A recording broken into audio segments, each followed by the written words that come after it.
Welcome to the Piston Fanatic. I am your host, Dave Dalton, and I'm excited to share my passion and perspective of our Detroit Pistons as we go on this fantastic voyage together. I've been a diehard Piston fan since the days of Dave Bing and Bob Lanier. I've also been the varsity basketball coach of a very successful program in northern Michigan.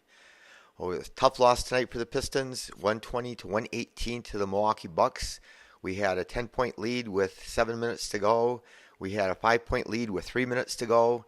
And we're going to go through some play-by-play at the end of that game. We're also going to talk about some things that were said on the Hoop Collective podcast, which is a highly watched national podcast with Brian Windhorst.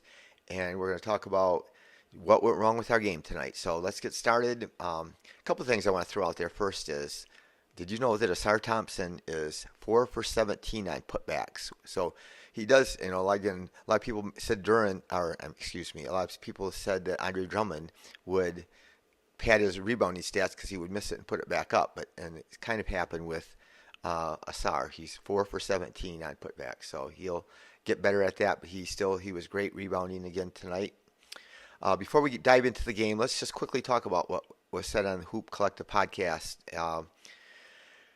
Brian Windhorst said he was sitting at the game, I think the game with the Suns, with a respected scout that's been an NBA scout for over 20 years, and he said Sasser was the second best guard on the Piston team just behind Cade Cunningham. And kind of looked like it tonight. But anyway, then Tim Bontemps, who's on ESPN, and he's a respected, knowledgeable NBA person.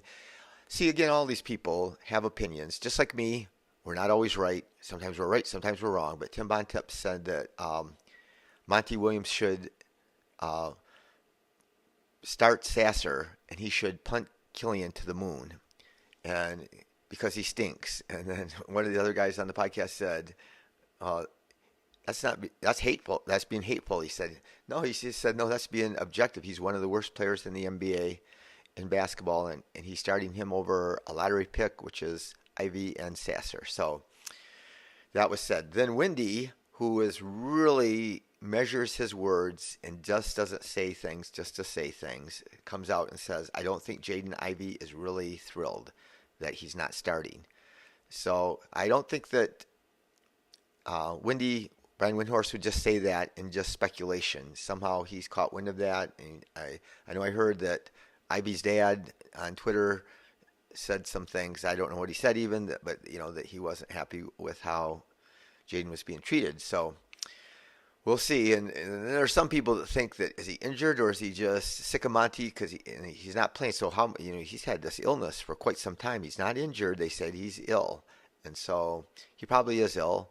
And I certainly don't think they would trade him. But I mean, I guess the thing is some of us like country music and some of us like rock and roll. And some of us like 70s R&B like me. And you listen to it and it sounds great, and you think that 80s rock is just a bunch of screaming, and that's what I think. My wife loves it. Anyway, that's what you think when you hear it. And so sometimes coaches see players and they see what they see, and then can they change their mind? Maybe they can, and maybe Monty will make Ivy a better player, and things will all work out great. So. But it was tough tonight. We played again without all those guys again. Livers didn't play. Morris, Bogey, Harris, Burks, and Ivy all were out. So we were really shorthanded. And Duran played, but Duran has not been the same since he hurt his ankle and missed a game. And then when he came back from that, he has never quite been the same. Tonight, first quarter, he had 9 points and a bunch of rebounds, and he looked like the same old self again. Of course, Lopez was guarding him, so anytime one of our guys drove, which Milwaukee has a terrible defense. Their defensive rating is really awful this year so far, small sample size, and they can't defend anybody. Drew Holiday was always great at defending the perimeter, but Middleton didn't play tonight either for them, and he's just trying to come back and play better, and he's a key player for them. But we would drive by our man, and then Lopez would come over to help, and then we'd dump it to Duran, and Duran would dunk. So that was a great offense in the first quarter. So Anyway, let's just run through the stats real quick. So, and then other things that happened. Cade started out 1 for 8, and we've seen this before where Cade started terrible and he comes back, and he did. Killian started at 1 for 7. So between the two of them, that was not a good start for us. But Stu ended the game. He played in 37 minutes, a lot of minutes, and he was 3 for 9 from the floor and 2 for 7 on threes. So what happened is he made his first twos in the first half, and he was wide open. And he's just coming on as a 3-point shooter, so it is really hard for him to come on, because then the ones that he missed in the fourth quarter, and we'll talk about those later, he was wide open. And I think that if it's the pressure of the situation got the best of him, I am surprised he got only 4 rebounds in 37 minutes and 1 assist and 8 points. That's not a lot of production for 37 minutes. But Duran only played 28 minutes, and so he did have a little bit of foul trouble, but I still was surprised sometimes that he was being held out. I didn't know if it was maybe potentially could be due to his ankle and they were trying to limit his minutes, but he was 5 for 10, and he had almost all those points in the first quarter, and so he didn't hardly really score. I think he might have made 1 bucket after the first quarter, so that was weird. But he had 12 rebounds, and he had 5 assists. He did end up with 5 fouls, 11 points, so that was tough. Like I said, when you got 11 points and you had 9 in the first quarter, that he scored 2 the rest of the game, obviously. So, Cade, 39 minutes, he was 11 for 27, which is not great at all. Again, when you start 1 for 8, that gets you off to a bad start. Then he had another little bit of a cold stretch, but he was on fire he made like about 8 out of 10 shots at one stretch, I think. He was only 2 for 8 on threes. He had the one big one down at the end. He was 9 for 10 on free throws, which is huge, that he got that many free throws. And it was tough, though. He got 10 free throws. The rest of our team got 6. Our entire team for the whole game got 6. So that seems impossible to happen, but it did. But Cade had 8 rebounds, 8 assists. He had 5 turnovers, which is too many, but probably even if he had 4 turnovers, but he didn't make the careless ones, but he ended up with 33 points. So it's a good game, and there's a lot of things that were thrown out there. I don't know if you watched the telecast where he's one of only 3 guys, Jokic and the guy that plays for Dallas, Luka and Cade and Jokic all are the only 3 guys in the NBA that lead the league in total assists and total points, and are all in the top 10. But what that is some teams have played more games than other teams, so there might be some guys that are averaging the same or more, but those 3 guys have probably played 8 games. Some other teams maybe have only played 6 or 7 games. So still a pretty cool thing. And his usage rate he's like the 5th highest. He's like 88. He has 88 touches per game he's averaging, and so that's a lot. He needs to, again, be a little more efficient and a little bit better at not turning the ball over. So, but he great comeback tonight. When you're 1 for 8 and then you come back and score 33 points, that's pretty cool. Killian played 29 minutes and he was 6 for 15. Again, he got some nice breakaway layups, and at least 3 of his 6 baskets were breakaway layups, uncontested, and he was 0 for 3 on threes, 2 for 2 from the line, 5 rebounds, 4 assists, and they sat him in the end of the game, which he usually plays, and they let Sasser play, and we'll talk about why that is. Sasser, 37 minutes. That's a lot for the young guy. He was 3 for 8, and he doesn't try to get shots. He doesn't care. He's just out there playing. 0 for 1 on threes, and he did. Unfortunately, his 1-3 was in the fourth quarter. At the end of the fourth quarter, 15 rebounds, which is she's just insane for a 6'6" guy to get that many rebounds. 3 assists and 1 block, and that block was on Damian Lillard. Damian Lillard has him isolated. He's up on top. He pulls up to shoot a 3, and Sasser blocks it. They did a good job of picking Sasser off. Sasser guarded him a lot in the fourth quarter, and Lillard scored a ton in the fourth quarter, but it was because Lopez especially set massive picks, and so then he was isolated on him. we maybe could have done something to get the ball out of his hands because they were very limited with Giannis out and Middleton out. And we didn't talk about that yet. With 9 minutes left in the third quarter, this is a big part of the game, turned around. The Bucks were way up, and all of a sudden Giannis gets his second technical, and he made this dunk on Stewart, and he just kind of stares at him. It was really, in my opinion, a cheap technical. It should never have been called on him. He looked at him a little bit, but I've seen so much way worse, and but it turned the game around for us. So I'm not. I guess I'm happy that it happened, but it was just a big thing that like I said, it was not a good call. It was just, but that happens. We get plenty of bad calls against us. So who's to say that they shouldn't get a bad call against them? So anyway. Bagley had played 20 minutes, 5 for 6, so efficient, and 2 for 2 from the line, 12 points in 20 minutes and only 6 shots. That's awesome, and he just takes the ball at people and he's not afraid. And we're so short-handed. So Mude and Roden played some, not very much. They didn't do much, but anyway, because of the fact that after the ejection, the Pistons went on a 35-17 run, and we ended up scoring 43 points in the third quarter, and we only scored 52 in the whole first half. So, and we had even for a long time left with not much time left in the second quarter. We hardly scored at all. So we turned things around at the end of the second quarter. Yeah, so 6 minutes and 30 seconds left, half a quarter left. We only had 33 points.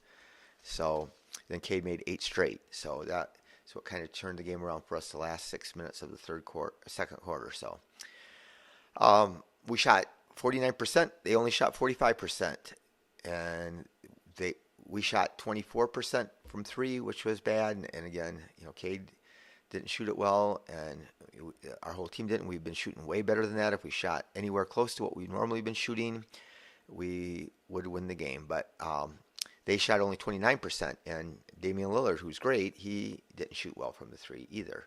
So, but here's the thing that just continues to kill us. We shoot 16. We make 15 out of 16 free throws. Cade, again, made 9 out of 10. They made 27 out of 32, so they shot double, 16 more free throws than we did. We out-rebounded them, 53-36. We had 17 turnovers. They had 10, which, again, our magic number is less than 16. I think is what I think that we have to do to win. Damian Lillard was 2 for 12 on threes, but he was 12 for 13 on free throws. So he blew by us. We got picked off at the top, and then he drove back past our big guy. So it seemed like we could have sent a double team at him to try to stop him, because he was the only guy that they had that we couldn't stop. So they didn't have a lot of good players out there. So what they did, though, here's the key of the game, fans. They played a zone. They switched to a zone, and what the zone did, and they even played at full court. They extended their zone beyond half court. They had 2 guys up there facing Cade just to get the ball out of Cade's hands, or so he would have to attack 2 guys. So we'd have 1 guy back there with the ball, and then we had, 4 guys against their 3 guys. But we didn't set up. I'm not sure why, coach, if he hasn't seen something like that before, why you just stick somebody in the middle. In high school basketball, somebody has a 2-guard front on a press or a zone, you get the ball to the middle of the court, and it was wide open. The middle of the court was wide open. You need to stick somebody in there that can make a play, even like a Sar. You stick him in the middle, or you even stick Cade at the top. So that zone was really effective. Cade did not shoot. Cade went in with 7 minutes left in the fourth quarter, and he did not get a shot until like 42 seconds left of the game. He did not score a point and did not get a shot. So, they had smart strategy, and so what did they do? And we're going to go through that. I guess we'll go through that right now. They left guys wide open, and that's what you do against the Detroit Pistons, because we have a lot of guys that struggle to shoot. So, again, we were up 109 to 99 with 7 minutes to go when Cade came in the game.